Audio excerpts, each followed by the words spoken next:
다윗이 회개를 했습니다.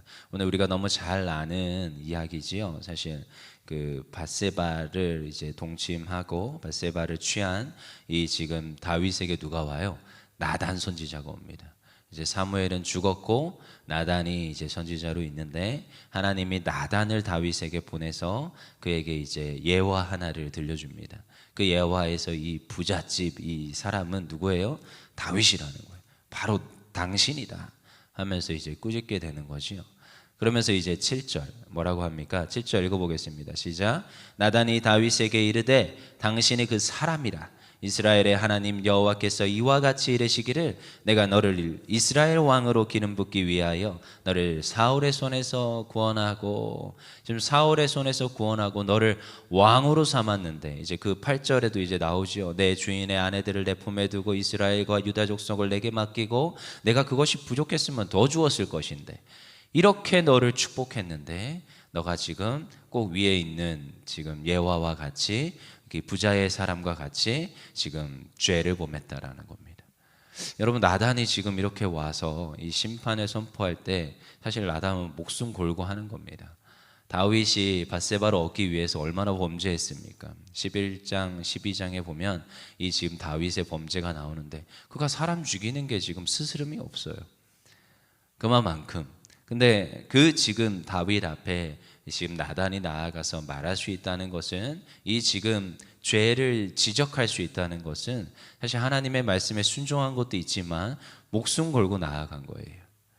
근데요, 여기에서 지금 죄의 본질이 무엇이라고 말하느냐? 심판의 본질이 밧세바를 얻어서, 맞습니다. 그 너무나도 악한 죄의 본질이죠. 하지만 이 심판의 본질이 뭐라고 말하느냐? 9절 읽어볼게요. 9절 시작. 그러한데 어찌하여 내가 여호와의 말씀을 업신여기고 나 보기에 악을 행하였느냐? 무엇을 업신여겼다는 거예요? 여호와의 말씀을 업신여긴 거예요. 너무 중요한 말이지요. 어려서부터 이제 말씀의 중요성, 말씀이 우리의 삶의 기준이 되어야 된다고 늘 듣고 자랍니다. 저도 그랬고 지금도 여전히 그렇게 가르치고 있습니다. 세상의 진리는, 세상의 법은 계속 바뀝니다. 그들의 어떠한 사회학적으로 지금 자기네들이 어쩐 이 문화의 어떠한 시류에 따라서 계속 바뀝니다. 옛날에 죄가 아니었던 것이 요즘 죄가 되기도 하고, 옛날에 죄였던 것이 요즘은 죄가 아니라 말합니다. 대표적으로 간통죄, 시대가 바뀌면서 법이 사라지고 죄가 아니라 말합니다. 하지만 하나님의 말씀에선 죄는 죄예요. 아무리 시대가 바뀌고 아무리 지금 문화가 바뀔지라도 죄는 죄입니다. 그리고 조금이라도 속이고 지금 뭐 사회의 모든 사람들이 보기에 죄스럽지 않을지라도 지금 하나님 앞에서 범죄는 범죄예요. 왜요? 무엇에 근거해서요? 말씀에 근거해서. 지금 나단이 지금 온 시기는 대략 지금 죄를 범하고 밧세바를 얻고 나서 1년의 시간이 지난 뒤입니다. 벌써 시간이 꽤 지났는데 지금 그럼에도 불구하고, 그러니까 많은 사람들의 눈을 속였어요. 수없이 많은 사람들이 그것을 다 지금 이 다윗의 범죄다라고 인정하지 않는, 그러니까 모르는 상태로 지나갔단 말이에요. 하지만 그것을 들춰냅니다. 그것이 무엇이에요? 여호와의 말씀에 범죄했다는 거예요. 10절에서 동일합니다. 10절도 읽어볼게요. 시작. 이제 내가 나를 업신여기고 햇사람 우리아의 아내를 빼앗아 내 아내로 삼았은즉 칼이 내 집에서 영원토록 떠나지 아니하리라. 뭐예요? 지금 여호와를 업신여겼다는 거예요. 여러분, 우리가 하나님의 말씀을 어길 때, 하나님의 말씀에 순종하지 않고 그 말씀을 알매도 불구하고 지키지 않는 것은 무엇이냐? 여호와를 업신여기는 겁니다. 똑같습니다. 어떤 사람의 어떠한 말을 지금 내가 듣지 않아요. 그럼 그 사람의 말을 안 듣는 건 그 사람을 업신여기는 거지요. 저도요, 이제 목회를 쭉 해오면서 늘 느끼는 것 중에 하나입니다. 이 친구한테 내가 이렇게 말을 했는데 말을 안 들을 때 이 말에 권위가 없는 건데 누가 권위가 없는 건지 하면서 이제 혼자 이제 고민하면서 이제 늘 갑니다. 근데요, 진짜예요. 그 사람과 돈독한 관계와 이 사람의 말에 순종할 수 있을 때, 이 사람을 존중할 때 그 사람의 말을 듣게 되더라고요. 이건 사람과의 관계도 그렇잖아요. 근데요, 오늘 다윗이 범죄하였던 이유는 무엇이냐? 그렇게 수많은 시편의 찬양을 부르고 하나님을 신뢰합니다, 하나님을 찬양합니다 하였던 다윗이 7년 반 동안 헤브론에 머물며 여호와의 말씀에 순종하였던 그 다윗이 왕이 되고 나서도 그렇게 하나님 앞에 제가 성전을 봉헌하겠습니다 했던 그 다윗이 밧세바를 얻어오면서 그 죄를 범하였던 이유는 무엇이냐? 하나님을 업신여기게 된 거예요. 이전에는 그러하지 않았는데 시간이 지나며 자기의 어떠한 권위와 자기의 왕궁이 견고하여지고 자기의 이름이 드높아질 때 착각을 합니다. 내가 왕이다. 여러분, 이스라엘의 왕은 한사코 누구였습니까? 여호와 하나님이셨습니다. 하나님이 왕으로 계셨는데 이스라엘 백성이 왕을 주시옵소서. 얼마나 괘씸죄예요. 근데 사울을 보내서 사울을 기름 부어서 왕으로 삼아줍니다. 그들이 원해서 세운, 인간들이 원해서 세운 그 사울 왕의 말로는 어떠했는지 우리 성경에서 보게 되죠. 그래서 다윗을 준비하여서 다윗을 보냈는데 다윗이 이제 자기가 왕이, 진정한 왕이 되니까 착각하는 거예요. 이 왕 위에 왕이 있다는 것을 까먹습니다. 누구를 업신여기는 거예요? 진정한 왕이신 여호와를 업신여기는 거예요. 그 말씀을 업신여겨요. 그래서 9절에 10절에 계속 나와요. 여호와의 말씀을 업신여기고 10절에도 나를 업신여기고 누구를 업신여긴 거예요? 여호와를 업신여기기 때문에 그가 범죄를 하고 그가 하나님 앞에서 죄악을 저지르게 되는 것입니다.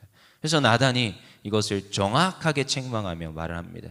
그리고 여러분, 우리가 이제 보게 되죠. 그 죄에 대해서, 심판에 대해서 무엇이 있다고요?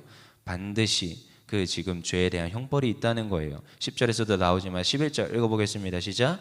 여호와께서 또 이와 같이 이르시기를 보라, 내가 너와 내 집에 재앙을 일으키고 내가 내 눈앞에서 내 아내를 빼앗아 내 이웃에게 주리니 그 사람들이 내 아내들과 더불어 백주에 동침하리라. 너의 아내가 지금 성적으로 지금 저들의 놀이기가 될 거야. 이렇게 말합니다.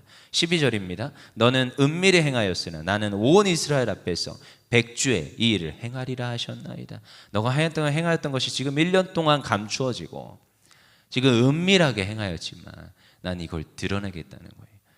여러분, 죄는 반드시 드러나게 돼 있습니다. 여러분, 범죄한 행위는 아무리 감추어도 여러분 시간이 지나든 하나님께서 이렇게 들춰내든 반드시 드러나게 돼 있습니다. 그래서 하나님 앞에 죄 지었을 때 하나님께서 책망하기 전에, 죄의 결과가 오기 전에 회개하는 것이 마땅한 줄 믿습니다. 이렇게 나단이 와서 책망하고 이 죄를 밝히 드러내는 이 하나님의 말씀 앞에 다윗이 어떻게 해요? 다윗의 참 이게 귀하다고 늘 얘기하는 거예요. 다윗이 회개를 합니다. 회개. 13절입니다. 읽어보겠습니다. 시작. 다윗이 나단에게 이르되 내가 여호와께 죄를 범하였노라 하매 나단이 다윗에게 말하되 여호와께서 당신의 죄를 사하셨나니 당신이 죽지 아니하리와. 되게 허무한 것 같지만 여러분, 다윗이 회개를 합니다. 그의 회개는 진정한 회개예요. 나중에 뭐 시편 51편 이런 데 가서 이제 보면은 그의 회개가 진정한 회개였음을 계속적으로 보여줍니다. 그가 하나님 앞에 범죄하였음을 하나님 앞에 진정으로 회개하며 하나님 제가 범죄하였습니다 하면서 회개하는 거지요. 여러분, 어떠한 죄를 지었을 때 정말 다윗처럼 회개하는 것이 마땅한 줄 믿습니다. 회개하면 하나님 들어주십니까? 들어주십니다. 성경에 수없이 나옵니다. 그들이 죄를 지켜도 회개하지 않고 돌아가지 않기에 여호와 하나님이 징계를 하세요. 징계를 하세요. 물론 그의 아들의 목숨을 이제 12장 이제 뒤에서 보면 16절부터 이제 쭉 보면 걷어가시지만 첫째 아들을, 하지만 그럼에도 불구하고 죄의 결과에 대한 책임은 져야 되지만 그럼에도 불구하고 하나님께서 다윗을 평가하는 것은 여호와 하나님의 마음에 합한 자라 평가하시며 그를 또 위로하셔서 솔로몬을 주시는 거예요. 솔로몬을.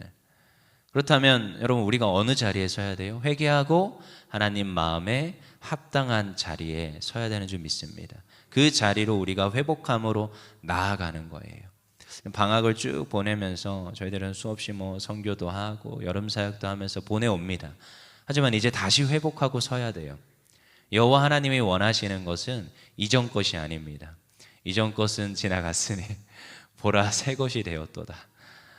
이전에는 어떻게 행하였는지 모르겠지만 뭐 우리의 삶을 바쁘게 살았고 또한 우리가 또한 쉼과 여가를 보냈고 하지만 이제 새 학기 가운데는 하나님 마음에 합한 자로 서야 돼요. 다윗이 회개하고 뒤돌아섰습니다. 여러분, 회개라는 것은 후회하고 다릅니다. 후회는 하나님 제가 범죄했네요 하고 그냥 철퍼덕 뒤에 앉아 있는 게 후회예요. 죄가 뭔지는 알아요. 하지만 그냥 철퍼덕 앉아 있는 거예요. 하지만 회개는 이제 뒤돌아서서 진짜 하나님이 원하시는 그 마음에 합한 방향으로 걸어가는 겁니다. 그게 회개입니다. 뒤돌아서서 이제 내 삶의 방향을 바꾸고 내 삶의 모든 순서와 스케줄을 바꿔서 하나님 마음에 합한 그 행위대로 행하는 거예요. 다윗이 오늘 회개했어요. 하나님 마음에 합한 마음에 그 마음대로 행함으로 나아가더라는 거예요. 그래서 15절에 뭐라고 끝나요? 갑자기 나단이 자기 집으로 돌아가니라. 제가 서두 얘기했죠. 7절에 8절에 얘기했던 이 나단의 이 말은 나단이 사실 목숨 걸고 한 거예요. 다윗이 진짜 회개하지 않았으면 나단을 보내지 않습니다. 하지만 나단을 보냈다는 것 자체가 진정한 회개의 하나의 모습으로 보여집니다.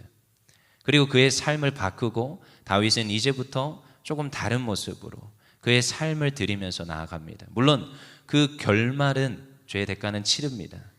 아들이 반란을 일으키고 자녀가 죽고 정말 그 후 말기의 그 삶이 제가 봐도 안쓰러울 정도지만 그럼에도 하나님 그 씨를 보존하시고 솔로몬을 주셔서 대를 아름답게 이어가시는 것을 또 하나님의 놀라운 은혜가 또 부어집니다. 여러분 우리가 회개하고 돌이켜서 이제 새 학기 가운데 정말 하나님의 마음에 합한 자로 하나님 쓰길 원합니다. 그러한 결단이 이 아침에 있기를 원합니다. 하나님 오늘도 우리의 삶을 드리기 원합니다. 기도함으로 하나님께 엎드리길 원합니다. 하나님 말씀을 업신여기는 것이 아니라 하나님 마음에 합한 자로 꼭 다윗의 고백과 같이 시편의 51편의 고백과 같이 회개하고 돌아서서 하나님 원하시는 길로 행할 수 있는 믿음의 사람들 되기를 원합니다. 이 시간 기도하겠습니다.